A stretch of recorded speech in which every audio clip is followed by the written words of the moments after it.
हाँ, नमस्कार दोस्तों। जैसा कि मैं आपके लिए डेली क्वेश्चन ला रहा हूँ, तो आज उन बच्चों के लिए ज़्यादा बेनिफिट होगा क्वेश्चन जो आईटीआई की तैयारी कर रहे हैं, जो वार्षिक एग्ज़ाम देंगे या फिर आरआरबी लोको पायलट का पेपर देना चाहते हैं या फिर आरआरबी जेई का पेपर देना चाहते हैं या यूपीएसएससी के थ्रू जेई का देना चाहते हो या फिर ट्यूबवेल ऑपरेटर की टेक्नीशियन का एग्ज़ाम देना चाहते हो। तो ऐसे सारे बच्चे हमसे जुड़ सकते हैं। उनके लिए मैं कुछ हेल्पफुल क्वेश्चन लाया हूं जो आपके तैयारी में बहुत ही सहयोग करेगा। तो आइए, आपका टाइम न लेते हुए मैं क्वेश्चन की सीरीज को स्टार्ट करता हूं। ठीक है दोस्तों, तो मैं स्टार्ट कर रहे हैं। एक सेकंड, फाइल खोलने दो आप। तो ये देखो दोस्तों, हमारा पहला क्वेश्चन है, ओम्स के नियम में कौन सी विद्युत राशियाँ संबंधित होती हैं। तो ओम्स का जो नियम होता है उसमें कौन कौन से आपके जुड़े होते हैं। तो ओम्स का नियम आप देख लो, V प्रोपोर्शनल I होता है। ठीक है दोस्तों, तो जैसे ही प्रोपोर्शनलिटी हटाते हैं एक रजिस्टर आ जाता है VI। तो इसमें देखो तीन क्वांटिटी राशियाँ आई है, एक वोल्टेज, करंट और धारा। तो इसमें option number 3 is right answer. ठीक दोस्तों, नेक्स्ट क्वेश्चन पे आ जाओ। What is the SI unit of the resistivity. Resistivity की एसआई यूनिट क्या होती है, इस क्वेश्चन को लगाने के लिए आप देख लो कैसे लगेगा। आप फार्मूला आप जानते हो, R बराबर रो L बाई ए दोस्तों। ठीक है, आप रजिस्टिविटी को इस साइड रख के आप इसको पंचांतर कर दो, RA बाई L। ठीक है, उसके बाद R का रेजिस्टेंस का आपका ओम होता है, एरिया की मीटर स्क्वायर हो जाएगा, लेंथ का मीटर हो जाएगा, 1 मीटर से 1 मीटर कट जाएगा, आपका हो जाएगा ओम इंटू मीटर। ये रजिस्टिविटी की आपकी यूनिट हो जाएगी, ohm into metre. Ohm into metre कौन सा है आपका, ऑप्शन नंबर 3। ऑप्शन नंबर 3 जो ओम इंटू मीटर। ठीक है दोस्तों, आओ नेक्स्ट क्वेश्चन पे। Which is the application of the series circuit. Series circuit का एप्लीकेशन क्या होता है। तो सीरीज सर्किट का एप्लीकेशन एज ए शंट में होता है। ठीक है दोस्तों, यहाँ का राइट आंसर आपका हो जाएगा as a shunt, option number 3। ठीक है दोस्तों, नेक्स्ट क्वेश्चन पे आ जाओ। ये देखो क्वेश्चन दोस्तों, ये बहुत ही अच्छा क्वेश्चन है। ऐसे काफ़ी बच्चे कंफ्यूज हो जाते हैं, ऐसे ही सर्किट शॉर्ट करके पूछ लेता है इस सर्किट का टोटल रेजिस्टेंस कितना होगा। तो आपको ऐसे क्वेश्चन से डरना नहीं है दोस्तों। ठीक है, इसमें कितना भी रेजिस्टेंस ऐड कर लें, अगर आप टर्मिनल A एंड B को अगर आप जोड़ दोगे तो ये सर्किट पूरी शॉर्ट हो जाएगी। इस केस में इसका टोटल रेजिस्टेंस जितना होगा सर्किट का 0 हो जाएगा। तो इसको आप याद रखिएगा। इसका राइट आंसर आपका हो जाएगा option number become a 0। Resistance, circuit resistance will become 0। इस टोटल सर्किट का कितना हो जाएगा, रेजिस्टेंस 0 हो जाएगा, क्योंकि ये सर्किट क्या है, शॉर्ट है। नेक्स्ट क्वेश्चन पे आ जाओ दोस्तों। What is the value of resistance of the open circuit. जाहिर सी बात है, कोई सर्किट अगर ओपन हो गई तो उसके रेजिस्टेंस का वैल्यू क्या हो जाएगा, 0 हो जाएगा दोस्तों। जैसे हम एक सर्किट बना के आपको दिखाना चाहते हैं, आप देख लो। जैसे ये रेजिस्टेंस हो गया, दिस इज द सर्किट 10 ओम, मान लो ये 5 वोल्ट की बैटरी है। ठीक, अब इसमें कुछ ना कुछ करंट फ्लो करेगी, क्योंकि this is the circuit is close. अगर हम क्या करें, सर्किट को ओपन कर दें, अगर हम सर्किट को ओपन कर दिया, इस सर्किट का रेजिस्टेंस क्या हो जाएगा, 0 हो जाएगा। नो सॉरी, 0 नहीं होगा, इनफाइनाइट हो जाएगा। क्योंकि इनफाइनाइट क्या होगा, क्योंकि करंट पास नहीं करेगी। तो इसीलिए पूछ रहा है एक खुले सर्किट के प्रतिरोध का मान क्या होता है, तो आप इनफाइनाइट मारोगे। ठीक है, इसका राइट आंसर। नेक्स्ट क्वेश्चन पे आ जाओ आप। विच क्या कर रहा है कि which register carry the lowest current in a parallel circuit having the. इसमें क्या है कि 4 रेजिस्टेंस की वैल्यू दी हैं, चारों ब्रांचेस पैरेलल में जुड़ी हैं, किस ब्रांच में सबसे कम धारा फ्लो करेगी।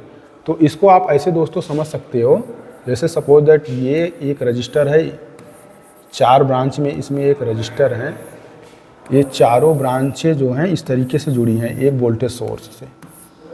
इसको इस तरीके से समझ लो, ये मान लो 560 ओम है, ये 450 ओम है, ये 220 ओम है, ये आपका हो जाएगा 50 ओम। ठीक है दोस्तों, इसमें ये पूछ रहे हैं किस ब्रांच में सबसे कम धारा फ्लो करेगी।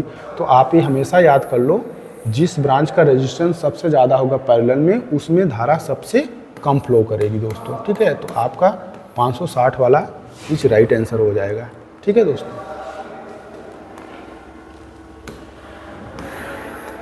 नीचे आ जाओ। What is the unit of the capacitance? Capacitance की दोस्तों क्या यूनिट होती है?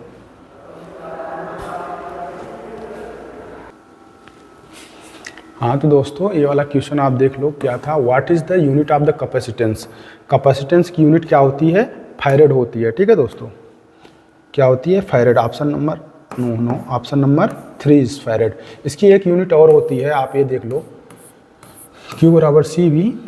C का मान यहाँ से भी आप निकाल सकते हो, Q बराबर V। This is the कुलाम, this is the voltage. कुलाम ये आवेश होता है, आवेश की इकाई कुलाम होती है, तो इसको आप एक यूनिट ये निकाल के बोल सकते हो कुलाम पर वोल्ट। ठीक है दोस्तों, दोनों यूनिट याद कर लेना इसका, कुलाम पर वोल्ट भी होता है, फैरेड भी होता है। बट आपसे पूछा क्या है? यूनिट ऑफ द कैपेसिटेंस, तो आप यहाँ पे फैरेड मार दोगे। ठीक दोस्तों, ये भी याद करना, कुलाम पर वोल्ट। हम नेक्स्ट क्वेश्चन पे आते हैं। Which factor affect the polarity of the electromagnet? Means कोई भी मैग्नेट होता है, चाहे इलेक्ट्रोमैग्नेट हो चाहे परमानेंट मैग्नेट हो दोस्तों, उसमें एक नॉर्थ पोल होता है, एक साउथ पोल होता है। तो नॉर्थ पोल साउथ पोल किस पे आधारित होता है? कैसे, जब हम कोई मैग्नेट इलेक्ट्रोमैग्नेट बनाते हैं तो कैसे हमें पता चलता है कि ये नॉर्थ पोल है इस साइड साउथ पोल है? जैसे सपोज दैट ये मान लो आपकी ये परिनालिका हो गई दोस्तों। ठीक, इसमें हम वायर की रैपिंग कर दे रहे हैं। ठीक दोस्तों, ये इसमें से करंट हम एंट्री कर रहे हैं, यहाँ से करंट हमारी आउट निकलेगी। ठीक है, ऐसे ऐसे करंट दोस्तों फ्लो हो रही है। दिस इज द, इधर ऊपर की तरफ साइन रहेगा तभी नीचे आएगी।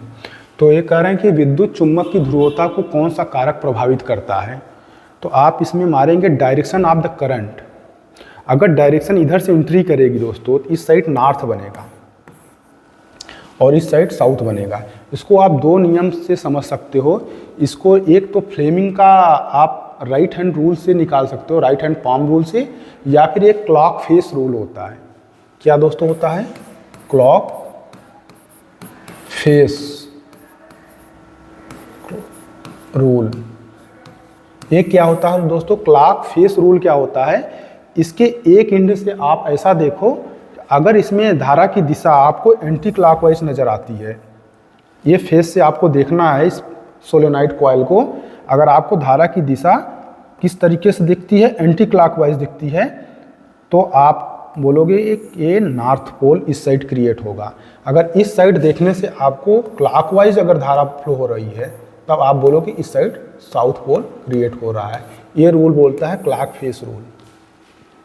मतलब घड़ी की दिशा में अगर धारा फ्लो हो रही है तो उस ओर साउथ पोल बनेगा, घड़ी के विपरीत दिशा में धारा फ्लो हो रही है तो उस ओर नॉर्थ पोल बनेगा। ठीक है दोस्तों, तो इसकी पोलरिटी इलेक्ट्रोमैग्नेट की किस बात पे डिपेंड करती है? Direction of the current.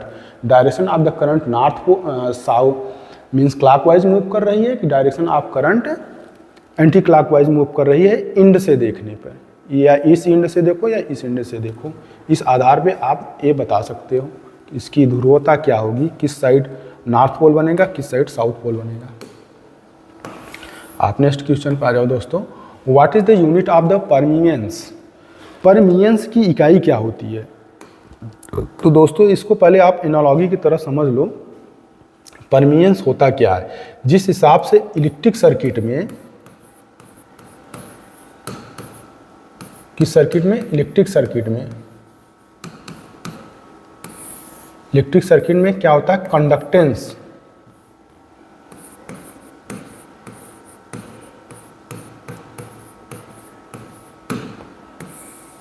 क्या होता है? कंडक्टेंस। उसी प्रकार से मैग्नेटिक सर्किट में आपका परमियंस होता है। ठीक है दोस्तों, तो आप इलेक्ट्रिक सर्किट में कंडक्टेंस को होता है 1/R, मीन्स रेजिस्टेंस का व्युत्क्रमानुपाती तो यहाँ पर क्या हो जाएगा, रिलेक्टेंस का व्युत्क्रमानुपाती आपका परमीनेंस हो जाएगा। ठीक है दोस्तों, अब आप रिलेक्टेंस हो गया तो रिलेक्टेंस की यूनिट आप कैसे निकालोगे। रिलेक्टेंस बराबर क्या होता है दोस्तों, ये देखो यहाँ से ऐसे समझ सकते हो, इसमें जो करंट फाई जो फ्लो होती है, number of turn NI by reluctance. ठीक है दोस्तों, यहाँ से आपका S कैसे निकलेगा, रिलेक्टेंस यहाँ ऊपर आप देख लो, S आप निकालोगे तो 5/NI हो जाएगा, 5 क्या हो जाएगा NI। अब इसकी यूनिट देख लो, इसकी यूनिट आपको देखना नहीं है, बट ये तो रिलेक्टेंस की यूनिट हो जाएगा, बट हमको किसकी परमीनेंस की यूनिट निकालने के लिए क्या करना है, रिलेक्टेंस का क्या करना है, रेसिप्रोकल करना पड़ेगा। तो इसका आप वापस एक बार रेसिप्रोकल कर दो तो क्या हो जाएगा NI/5। तो NI/5 हो जाए तो एम्पियर टर्न पर वेबर। तो आपकी एम्पियर टर्न पर वेबर आप देख लो यहाँ कौन सी यूनिट है, ये है option number 3 is right answer, ampere turn पर वेबर। आपको अगर समझ में आया होगा, ऐसा मैं मान के चल रहा हूँ। अगर आपको ना समझ में आया तो आप बोल सकते हो कमेंट में, मैं वापस इसको करा दूंगा। नेक्स्ट क्वेश्चन आप देख लो, सोलेनॉइड कॉइल में चुंबकीय क्षेत्र की दिशा ज्ञात करने के लिए कौन सा नियम लागू किया जाता है। तो ये वही क्वेश्चन है दोस्तों, फिर वापस आ गया है। तो आप इसको आप मारोगे right answer, right hand palm rule.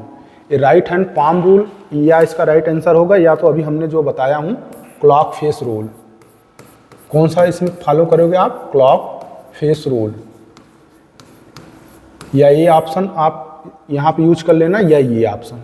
इन दोनों तरीकों से आप ये बता सकते हो, चुंबकीय क्षेत्र की दिशा आप बता सकते हो। ठीक है दोस्तों, हम नेक्स्ट क्वेश्चन पे आते हैं। दिए गए चित्र के अनुसार BH वक्र में यक्ष से चिन्हित भाग का नाम बताइए।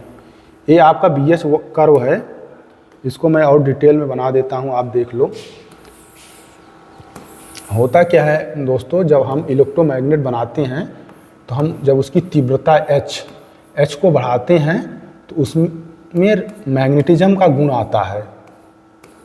जो भी कोर को, जो भी सोलेनॉइड कोर होती है, अगर हम उसको इलेक्ट्रोमैग्नेट बनाते हैं, पहले हम मैग्नेटिक फील्ड देते हैं तो उसमें B का आता है। B means magnetic field density, ये आने से उसमें चुंबक का गुण आ जाता है।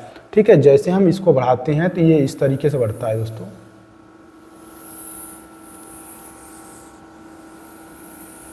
मीन्स इसका मतलब ये हुआ कि यहाँ तक हम H बढ़ाते हैं तो हमको B 0 मिलता है।